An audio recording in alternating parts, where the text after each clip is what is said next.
Hello everybody, this is CAFYIR and welcome back to another video. We are back with another fun animation today. So, without further ado, CAFYIR presents the super interesting topic, what is democracy?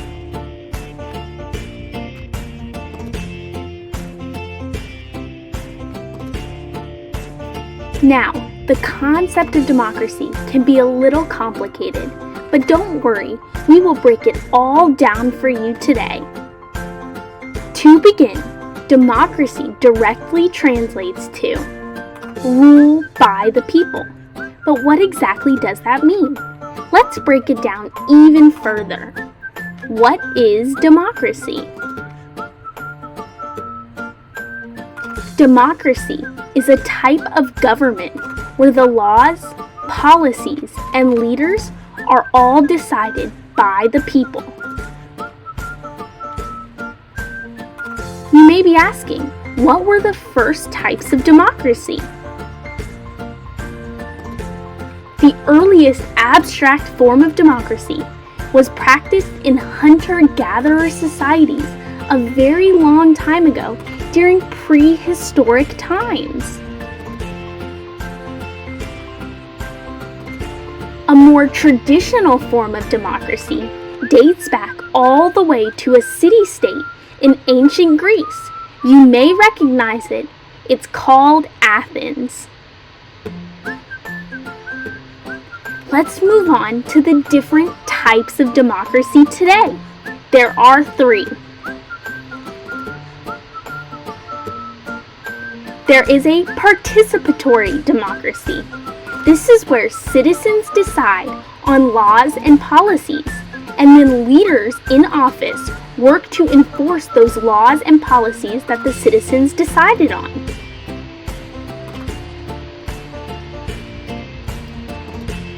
The second type of democracy is a pluralist democracy.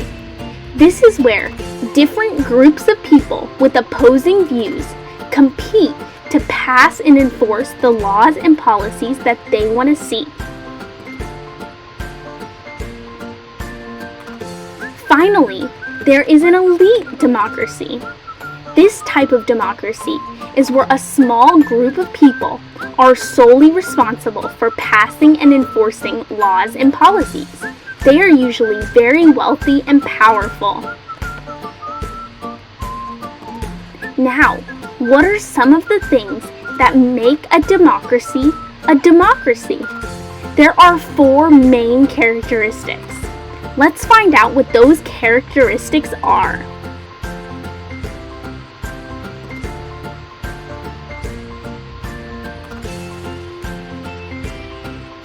First characteristic, a fair election system where the people get to elect their leaders. A fair election system means that the people have the opportunity to vote for the people they want to see representing them in office. Number 2, there must be human rights protections for all people. This means that people must be protected under the law and have all of the necessary human rights in order for a government to be considered a democracy. Number 3, people have the ability to participate in government. This means that if a person would want to run to become a leader in office, they should have the opportunity to do that under a democracy. Finally, number 4, everyone is considered equal under the law. This means that no one is above the law, and everyone should receive the same consequences if they do not follow the laws and policies in place. Now, what are some examples of countries with democratic governments?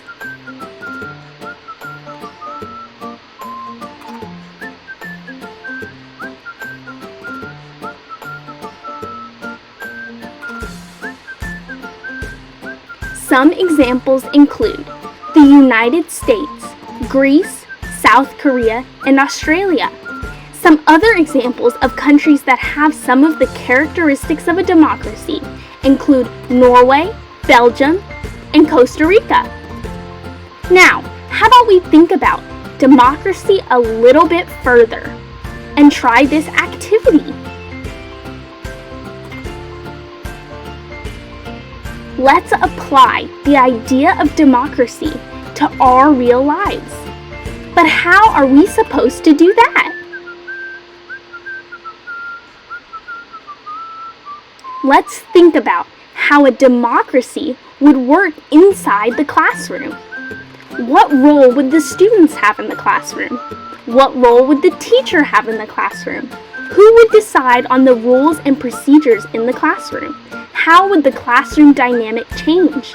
Think about all of these and how they relate back to the idea and concept of democracy. You can have your parent or guardian tell us what you think about how democracy can be applied in the classroom by using the hashtag CAFYIR on social media. You can also like and subscribe for more videos. We post every week on Thursdays with super fun lessons, activities, and topics that you guys can learn about. I hope you all enjoyed today's lesson, and we'll see you next time. Bye!